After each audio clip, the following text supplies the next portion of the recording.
Son muchos los aspectos que diferencian a los católicos del resto de los cristianos.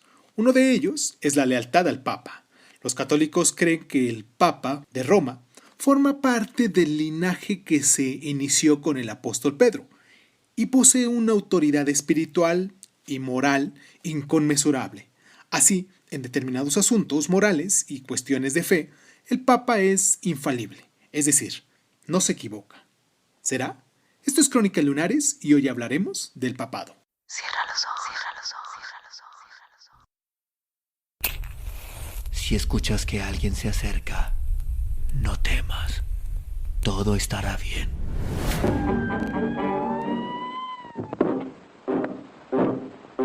Oh, I'm going down to St. James's Park.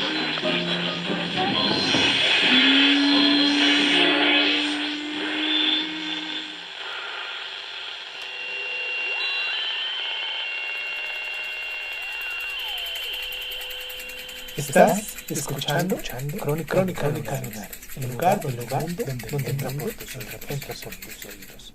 Bienvenido. Hola, espero que se encuentren muy bien todos los lunares que nos escuchan. Espero que se encuentren, si no perfectamente, porque sé que hay momentos que no necesariamente alcanzamos una perfección.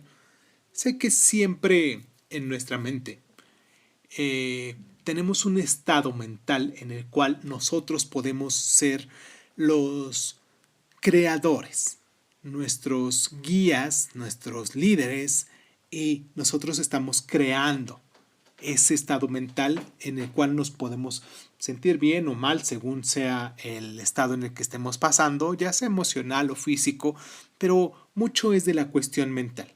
Les mando un abrazo donde sea que nos escuchemos. Hoy, como les decíamos, martes 7 de septiembre, Martis Dies, 7 de septiembre, vamos a hablar en nuestro programa de religión, vamos a hablar sobre el papado, como se escuchó en la introducción.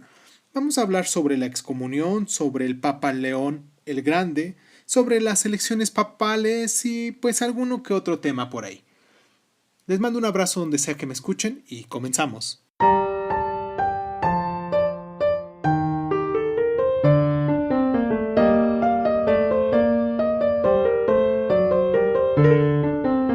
El cristianismo estableció un sistema jerárquico de gobierno de la Iglesia en el año 160 después de Cristo. Hasta entonces, las diversas comunidades cristianas habían disfrutado de una considerable autonomía, que produjo tanto una ausencia de liderazgo claro como frecuentes disputas sobre la doctrina. Para hacer frente a esta situación, la Iglesia temprana fue adoptando paulatinamente una determinada organización que consistía en distintas categorías gobernadas por el Papa: arzobispos, obispos, sacerdotes y diáconos. A su vez, ellos ejercían su autoridad sobre la gente del pueblo, es decir, sobre los llamados seglares. En esta ocasión vamos a hacer una pequeña pausa para recordarles los lugares donde nos pueden escuchar, donde nos pueden dejar sus mensajes, que pues ya es por más sabido las demás personas que nos llegan a escuchar constantemente y que quizás digan, eso ya lo sé, Irving, eso ya lo sé. Entonces, ignoren esto, va a ser rapidito y pues continuamos con nuestro programa, ¿no? Nos pueden escuchar en Crónicas Lunares de Son en la plataforma de Spotify, de Google Podcast, de Anchor, de Breaker, de Radio Republic y de TuneIn, de Overcast también. Nos pueden escuchar en YouTube, en SoundCloud. Y pues déjenos sus mensajes en la página de Crónicas Lunares de Sun, de Facebook y también en Instagram. Y para no quitarles tanto el tiempo, pues seguimos con nuestro programa. Hacemos la pausa y seguimos con nuestro programa.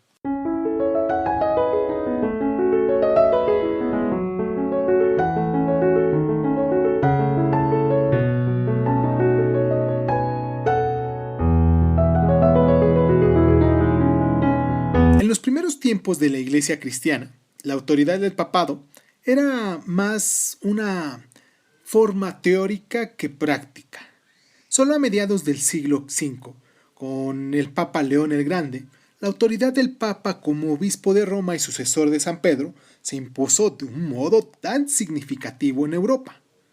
León consiguió tal autoridad gracias a su dedicación personal y al ejemplo mismo, que combinó con una lograda estrategia misionera y estableciendo alianzas con poderosos reyes y príncipes. A partir de entonces, hubo periodos de un poder papal supremo y otros, como en el siglo IX, al que se alude como el siglo de la oscuridad, en el que el papado y Roma se sumieron en el caos. Aunque el catolicismo sigue aferrándose a la idea de la sucesión apostólica, vincula a cada rato uno de los más de 260 sucesores de San Pedro con Jesús. La realidad es que han oficiado algunos libertinos, algunos impostores e incluso, según cuenta la leyenda, una mujer disfrazada de hombre. La Iglesia, no obstante, sostiene que las debilidades de algunos papas individuales no deberían desmerecer la autoridad de los demás. También cabe recordar que muchos papas fueron hombres muy dotados intelectualmente y de una gran humildad y valor espiritual y moral, es decir, realmente merecedores de la capa de San Pedro.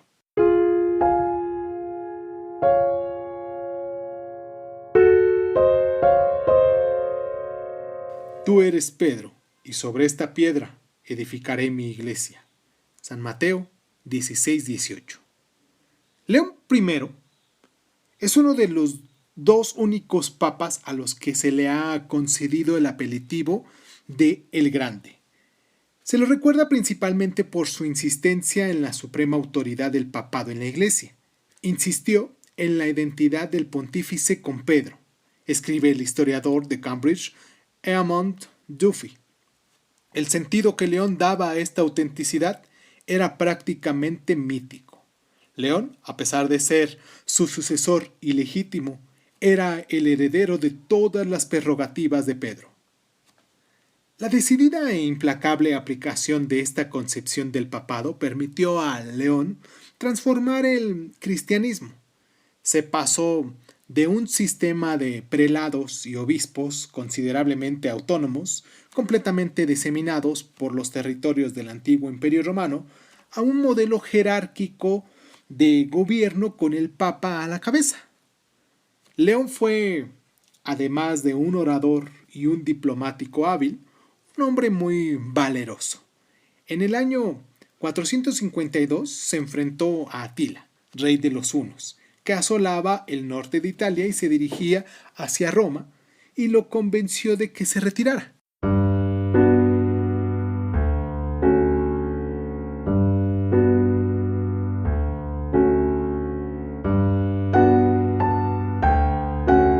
Durante el primer milenio de la Iglesia, a los papas no se los escogían los clérigos de su entorno o representantes de Roma, sino que solían ser elegidos por aclamación popular.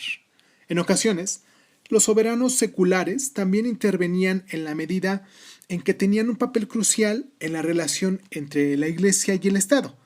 Pero a partir del año 1059 empezó a establecerse el sistema que se rige aún hoy en día. En la actualidad, son los cardenales quienes escogen al Papa entre uno de ellos mediante un sistema de votación secreta. Casi el 80% del 100% de los hombres que hasta ahora han ocupado el trono de San Pedro han sido italianos y el 38% romanos. Sin embargo, puesto que en la actualidad la proporción de cardenales electorales procedentes de los países en vía de desarrollo es cada vez mayor, todo parece indicar que solo es cuestión de tiempo que algunos de ellos se conviertan en papa y asimismo en un símbolo de la universalidad geográfica de la Iglesia actual, como sucede con nuestro papa reciente que es de Argentina y que está sentado en la silla papal.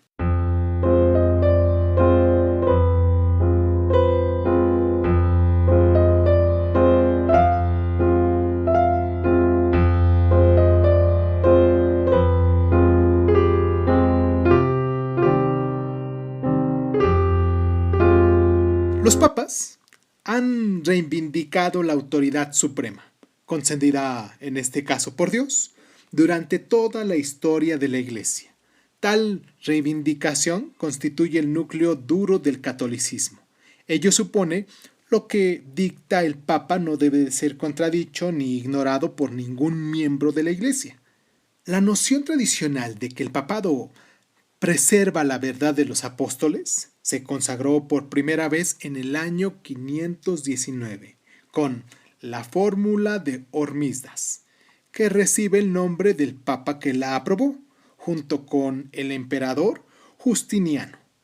A lo largo de los siglos siguientes, hubo un prolongado debate en el seno de la Iglesia sobre la infalibilidad del Papa, pero solo en el siglo XIX, precisamente en el momento en el que el poder temporal del Papa estaba en sus horas más bajas tras la pérdida de los estados pontificios en 1870, tras la ofensa de los partidarios de la unificación de Italia, en un encuentro de cardenales en Roma, se aprobó la infalibilidad de la palabra del Papa en materia espiritual. Desde entonces, se ha establecido como infalible un solo dogma papal, en el año 1950, en el de la Madre de Jesús, que María ascendió al cielo en cuerpo y alma, un acontecimiento que se conoce como la Asunción. Mediante sus órganos de gobierno, en el Vaticano, la Curia Romana, y mediante la red de arzobispos y obispos locales en todo el mundo, y de sacerdotes y parroquias, el Papa mantiene su poder de gobierno sobre los fieles católicos, puede negarles los sacramentos y en raras ocasiones expulsarlos de la Iglesia, en el llamado proceso de excomunión.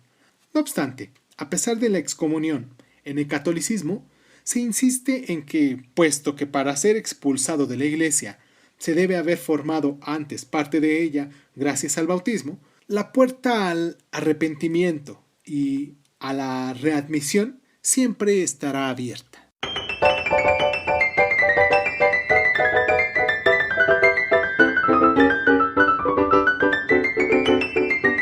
El papado no es más que el espectro difunto del Imperio Romano. Thomas Hobbes.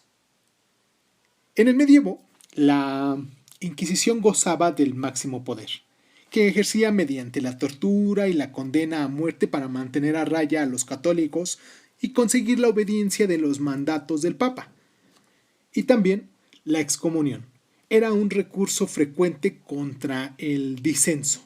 No obstante, tras la Reforma, el Concilio de Trento procuró poner freno a tales excesos, al ordenar que sólo se recurriera a la excomunión con sobriedad y gran circunspección. Las reglas de la Iglesia Católica establecidas en el Código de Derecho Canónico incluyen en la lista de pecados que justifican la excomunión las siguientes faltas: la apostatía, la herejía, el cisma, la profanación de la Eucaristía, la violencia física contra el Papa y la realización del aborto.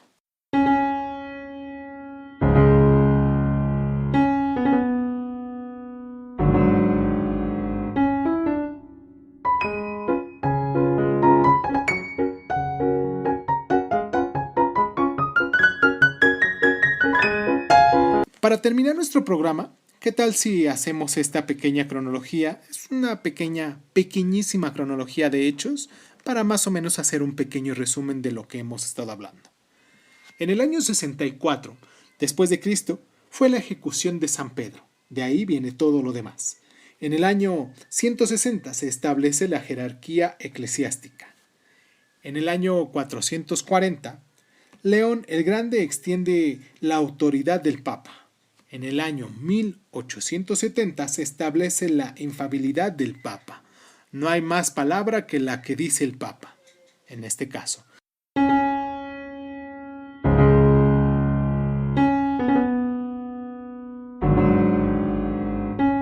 Espero que hayamos aprendido un poquito más en relación a lo que se habló la semana pasada, en relación a lo que hemos estado hablando todos los días martes aquí en este programa de Martis Dice.